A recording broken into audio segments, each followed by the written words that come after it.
Tere hommikust kõigile televaatajatele. Oleme tagasi siin saates Hommik Zeenjaga. Meil on täna hommikul tulnud külla rockbänd nimega Riidekapp. Tere! Tere! No aga mis seos on teil siis bändil ja Riidekapil? Mõnikord paneme riided selga, võtame nüüd kapist.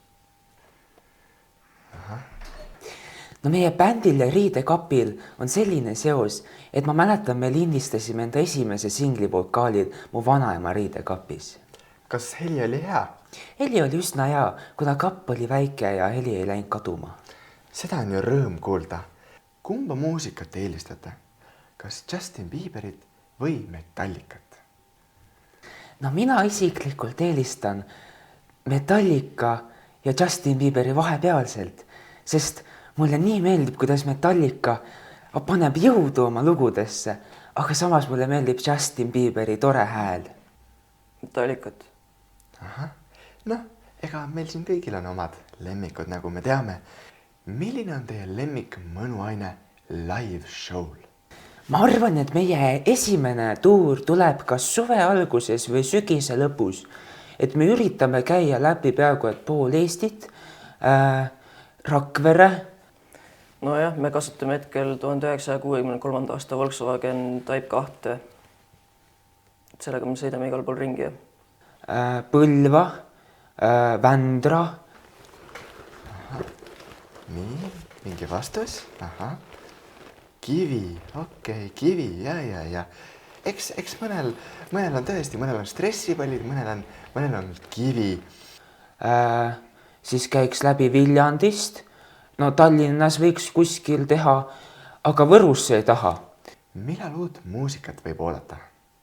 No ma arvan, et kui meil nüüd tuur tuleb siis suvekuudel või siis sügisel, siis äkki enne suve võiks lasta mõne EP välja, aga noh, me peame vaatama, kuidas me jõuame, et peame hetkest olukorda ka natuke hindama, aga me oleme tublid, me saame hakkama.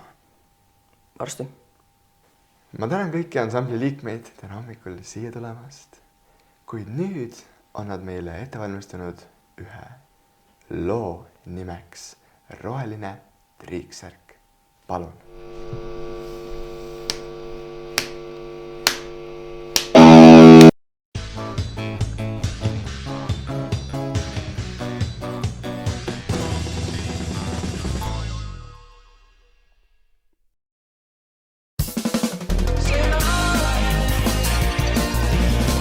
Eestis tegelevate jahimeeste elud pole kuigi lihtsad ning ega tänase saate külalisega lood teised pole. Täna tulime me Vändra lähedal asuvasse metsatukka, et rääkida kohaliku jahimehe Velloga, kes juba 3. põlve seda ametit peab. No, ega see jahimehe elu siin kuigi kiirtaväärt ei ole, et riigilt kuigi suurt rahalist boonust ja toetust ei saa, et eks see natuke raske ole, aga kui nüüd Mis tolgendad nüüd siin? Vend mul. Kõige teravam pliats ei ole, aga noh, vend on vend, ajab asja ära. Kus sa lähed nüüd? Raske eluga Vello oleks jahipidamise ammu juba maha jätnud, kui poleks juhtunud imet. No üks varahommik, siis kui ma kõndisin ümber maja, siis nagu mul kombeks on, siis ma nägin neid 3. Seal oli 3 ükssarvikut. Siis ma kohe haarasin oma püssi, lasin 3 pauku nende poole ja need 3 pauku muutsid mu elu igaveseks. Põhimõtteliselt sinna mul ongi. Et paine oli nimed ka, et see on Andu, see on Peedu ja see on Teodor. Ja kui ma need 3 tükki ära lasin, siis hakkasin seda metsa kutsuma võlumetsaks. Ja sellega tuli üllatavalt palju turiste sisse. Ja suht sellega ka kõik rahalised probleemid kadusid hetkega ära. Aga kas siis võlumets on päriselt ka maagiline? Ei no võlumets on sellepärast, et kui sellised asjad siin ringi käivad, siis midagi maagilist peab ju olema. Jutud võlumetsast levisid üle kogu riigi ning turistide arv kasvas Vändras ja Vändra lähedal olevates asulates tohutult. Ei, no kui jahimees kutsus mind vaatama seda võlumetsa, muidugi ma tulin, ma tahtsin ise ka veenduda, kas on olemas siuke mets, kas on tõesti maagia olemas. Ei no, on olemas tõesti selles mõttes, on olemas. Ei no, kokkuvõttes ikka läheb äril üsna hästi, et raha käib läbi ja isegi Väino, tõsi! Et isegi Väinost on hakanud asju saama, et hakkab juba välja nägema nagu täitsa inimene, et tuli poiss, tugev tükk. aga no ikkagi toitu peab ise hankima ja peab marju korjama ja jahil käima, et ega siin mingi poed on üsna kaugel ja üsna metsas oleme ikka, et noh, ega täitsa lihtne ei ole, aga saame hakkama, tublid oleme. Kas võlumetsast üksi piisab, et Eesti Jahindusliit suudaks jalad alla saada? Tundub, et jah. Uue olukorraga peavad harjuma ainult Vändra metsloomad, kes ennast täna mitte mingil moel näidata ei tahtnud. Saadet toetab Eesti Põllumeeste Liit ning Vändra vallavalitsus.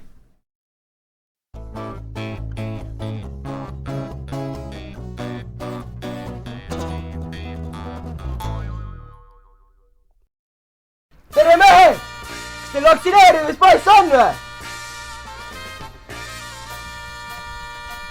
No nii mehed! See siin on teie kodu. Siin te magate, siin te sööte, siin te elate. Aga mis see aadress on? See aadress, sa niikuinii elad siin, sa ei lähe siit kuhugile. Aga mis on tõstmise juures kõige tähtsam? Tõstmise juures kõige tähtsam. Tõstmise juures kõige tähtsam. No vaadake, kuulake väga hoolikalt mind. Tõstmise juures on kõige tähtsam see, et sa suudad ennast peeglist vaadata, sa suudad poseerida, õigeid liigutusi teha. Et vaatame nüüd peegli, siin küll ei ole peeglit, siin on sein. Aga sa pead oskama ette kujutada, et siin on peegel ja sa näed ennast siit peeglist, sa oskad poseerida see õigesti. Et proovige nüüd korra. No pinguta ka nüüd natukene. Jaa, õige, väga hea, tubli, õige. Väga hea, ilus. Et nägite ennast sealt peeglist, jah? Väga hea, õige, tubli. Väga ilus oli. Väga ilus, jah, ma usun. Tead, mul on tegelikult üks küsimus ka. Ma olen öeldud, et tõesti karjuvad midagi, kui nad kangi üles tõstavad. Mida nad karjuvad? Ja see on õige, oota, näe. Võtke hantlid. Trenni ei ole kunagi liiga palju. Põhimõtteliselt mul on Lätis üks sõber nimega Janis Vitus Praks, kes on siis pärit Taugapilsist. Ja ta on maailmameister nagu top tasemel tõstja. Ja siis kui tema tõstab ja sõrde jumps karjub. Ja siis Soomes on mul üks sõber nimega Jukka. Ma ei tea, kus ta pärit on, siin Soome on kredi. Me ei tea pooli kohta, see on täitsa kredi mets. Ja siis põhimõtteliselt temal on niimoodi, et ta on vabal ajal komöödik. Ja siis kui tema tõstab võistlustel, maailmameistrivõistlustel, olümpiamängudel, tema tõstab ja ütleb, no nii, tõuseb ülesse ja hakkab ringi kõndima mööda saali. Ja siis hakkab stand-up komedit tegema. Mis keeles ta räägib? Ta räägib inglise, vene ja soome segu, kõike korraga. Lauses on 3 keelt. Aga mis see on? See on minu voodi. Tõsi ka või? Jah, see on mu voodi, ma magan siin. Ma näitan teile, kuidas siin magada. No muidugi siin tehakse trenni, aga rohkem on see nagu minu voodi, vaata. Et muidugi sa saad magada siin nagu niimoodi külje peal, niimoodi saad magada. Aga siis sa ei tee magamise ajal trenni, Et kui sa magad niimoodi, siis sa saad hea une, aga sa ei tee trenni magamise ajal. Ja sa võid norskama hakata. Et norsata ei tohi, et muidu vaata segad kedagi, kes trenni teeb samal ajal. Aga kõige parem magamispositsioon on niimoodi. Siit võtad kangi kätte ja muidugi ta arvate, vaata, et võtate kangi kätte ja magate lihtsalt kang käes. Ei, võtate kangi kätte ja hakkate tegema niimoodi. Ja niimoodi tuleb kõige parem uni. Sa oled täiesti magad niimoodi. Ja teete trenni samal ajal. Mul tuli endalgi peaaegu uni praegu peale. Sai pea trenni tehtud. Väike beauty sleep. Et väga hästi, jah. Mis sa teed? Ränni ei tee nüüd, me oleme ikkagi sportlikud mehed, vaata. Me professionaalsed mehed, mis sa nii teed? Mis sa nii teed? Miks ta tegi nii? Puhkasin. Kätt puhkas. Teil on palju õppida veel. Teil on veel palju õppida. Aga nii. Nüüd. Ma näitan teile ette, kuidas see tõstmine ikkagi tegelikult käib. Kas me võime nüüd need raskemad raskused maha panna? Ei või. Need on teil eluks ajaks käestud. Okay. Ainult niimoodi teetegi kogu aeg. Aga kui ära kaob? Siis ostad uue. Okay. Aga nüüd, härrased, ma näitan teile ette, kuidas asi käib. See tõstmine, kuidas see tegelikult käib, vaata. Et siin on mul päris rasked raskused, Siuke 10 kilo. See on päris raske ikkagi, see on nagu ikka mehe jõudu on vaja. Mehe rammu on vaja, jah. Et siin ei ole kiire, siin on kiire, siin ei ole kiire, siin on kiire. Luuletus. Ja siis on uuesti kiire ja siis on stand-up. Okay. Niisiis. Siit alustad rahulikult. Ja siin kiiresti ja siia. Nii. Ja nüüd laad luuletuse, jah? No jah, loeks küll, aga mul praegu ei ole antud luuletust tule. Ma võin siin ühest luuletada. No loe. Jänes kepsles üle reha, midagi pole teha. jaa, väga ilus, väga ilus. Ja nüüd siit siis. Niimoodi ja siis püsti. Väga hea. Ja nüüd võid siit ringi kõndida niimoodi, võid keerutada. nüüd on lihtne. Ja nüüd on lihtne, nüüd võid siit keerutada niimoodi. Jah, laulad. Ja siis viskad kangi maha. Ja siis viskad täiesti just kangi maha, aga kuna meil on siin plaatpõrand, siis see läheb katki, kui me siia kangi põrand. Aga muidu nagu... Muidu viskad vist põrast läbi selle. No nii, härrased. Nüüd on teie kord. Mina võin alustada. Oota, sa pead vist teise appi võtma, see on päris raske. 2 korda. No tuleb, noh! Tuleb! No tuleb! Ei tule! Kurra! No järgmine, äkki homme tuleb. Homme tulete tagasi, äkki homme tuleb. Kuna te olete katse ajal, vaata, siis te veel siin ei maga. Et siis, kui te siia magate, siis tõstate kõik oma voodid. Et kui te olete katse ära läbinud, käite esimesel võistlustel ära, tõstate selle raskuse selle 10 kilo üles võistlustel, võidate, siis te saate oma voodi tasuks. Väga hea, sobib. Davai, ärge vaktsineerimispaberid unustage, homme näeme, tšau!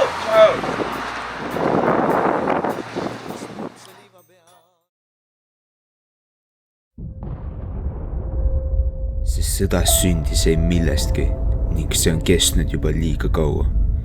Paljud on kannatanud ning see on minu kohustus, et see sõda lõppeks.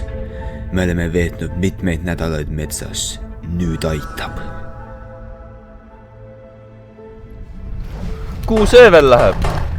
Kobi tagasi raisk, saad surma veel. See on mingi imelik tüüp ka. Kogu aeg pommiseb oma ette, et see sõda on mõttetu ja mina olen lahendus. Ja pealegi, kus ta riided on? Kiivrit pole tal ka. Ma ei saa üldse aru sellistest vendadest. Nad on täiesti paljad ja surma ka ei saa. Kui ma võtaks kas või ühe soki jalast, ma lendaks kohe miiniga õhku. Pealegi, kuhu ta veel tulistab? Vastased on sealpool. Persse küll. Ma võtan püksid jalast ja jooksen ka tulistama. Jääksin ellu küll. Ai, nüüd viskas küll sussid püsti. Nüüd oleks kopsuvõletikku nii või naa surma saanud. Persse ka.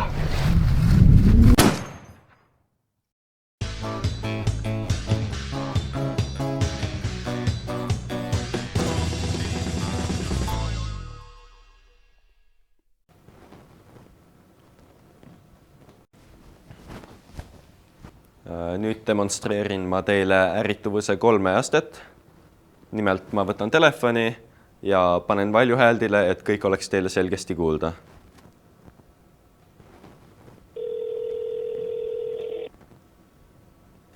Hallo? Palun andke toru Zoojale. Vabandust, te eksisite numbriga. Mina ei tunne ühtegi Zoojat. See oli ärrituvuse 1. aste, nüüd aga 2. aste.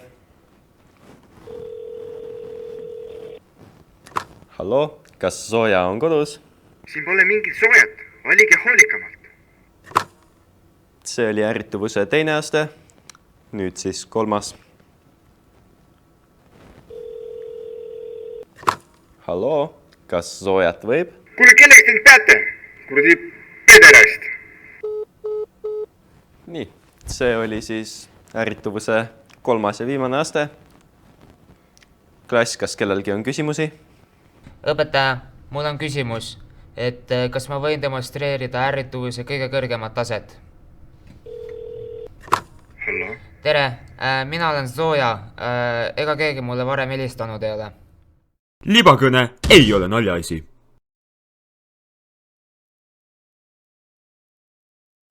Tere, mis mureks? Kuulge, siuke piinlik lugu, et viimasel ajal siin allpool midagi joomsib. Okei, aga vaatame üle. Palun võtke oma püksid maha.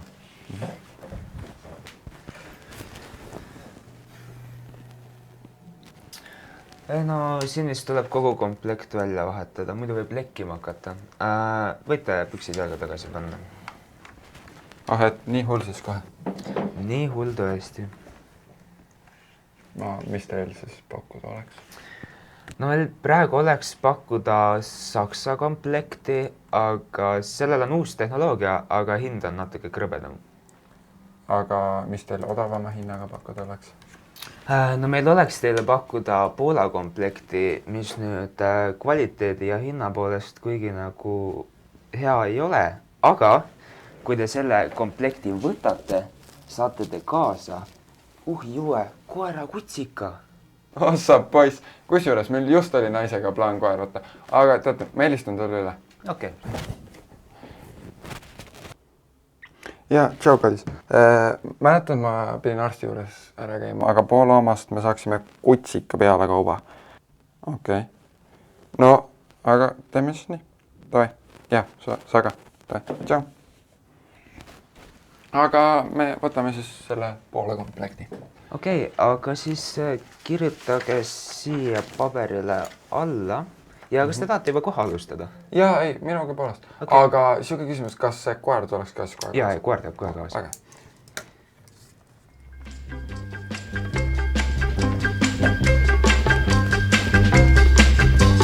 Suvi, sillerd on suvi. Lõputult on päev.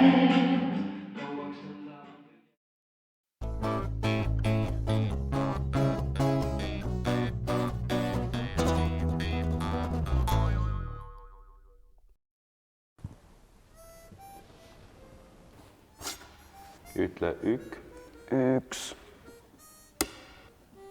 Ütle ük. Üks. Ütle kak. 2.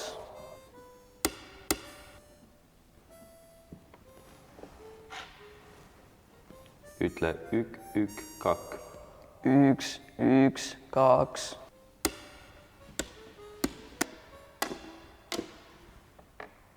Kell on väga palju, ma pean kaugepelsi minema. Lihtne number 112. Helista, kui on mure.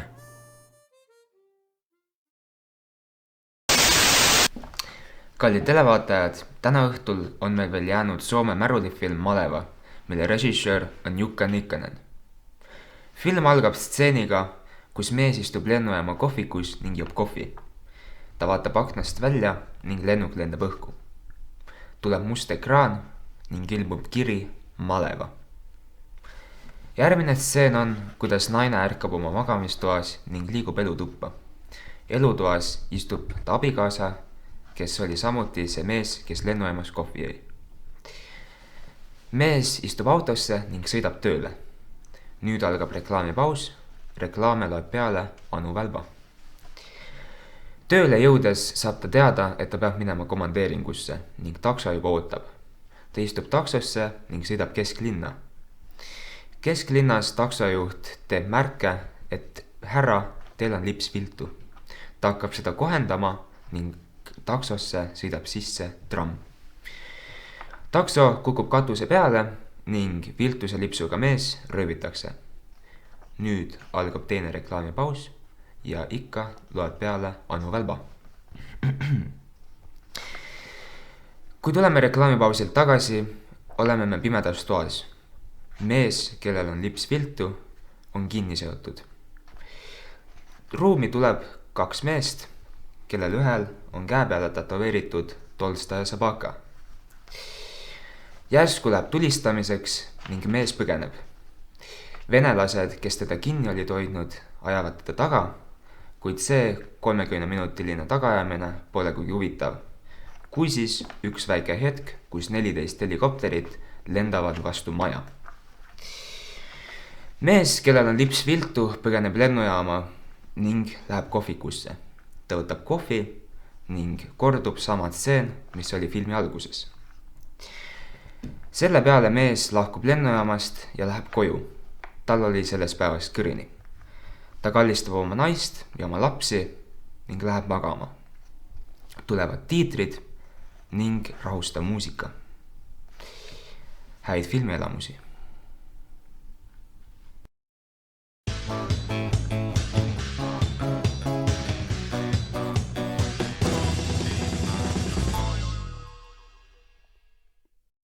Буду крокодить, я крокодил, крокожу. И буду крокодить, я крокодил, крокожу. И буду крокодить, я крокодил, крокожу. И буду крокодить, я крокодил,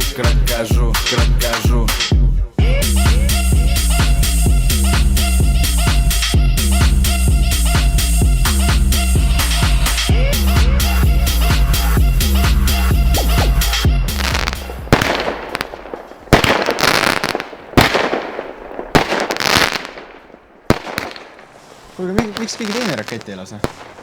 ma ei tea. Aga mis see kell siis nüüd ikkagi on? Oota, mis asja? Mul on telefonis 32. detsember.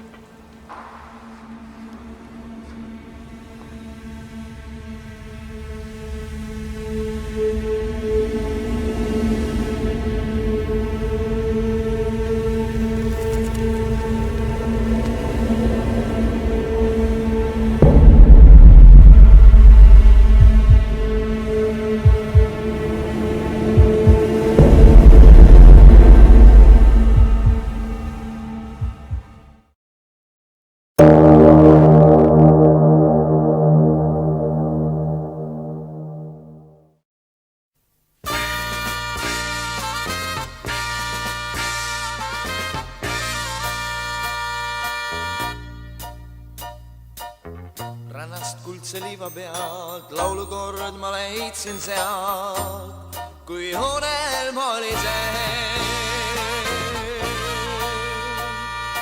Laul see rääkis tüdrukust, meeldivast ja vallatust, kui unelm oli see.